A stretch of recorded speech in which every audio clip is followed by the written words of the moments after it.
Hey everybody, welcome to the channel. Now I will show you and tell you how to add a person to a WhatsApp group. Please subscribe to the channel. Watch the video to the end. Put likes. Let's get started.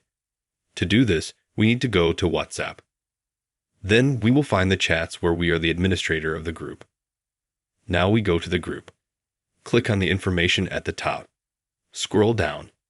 And here we have the people that are in this group. And to add a person. There are two ways. The first is to just click Add. Select a person. So let's say we scroll down and we select them like this. And then click Add and add that person. The second way is we have to follow the link, send it. And the person will go and join our group. To do that, we click on Invite to Group via link. Here we click Share Link or Copy Link. We choose any social network. Send. The person follows the link and immediately gets into this group and automatically added to it. If you helped and liked this video, you can put a like, subscribe to the channel. Thank you very much for watching.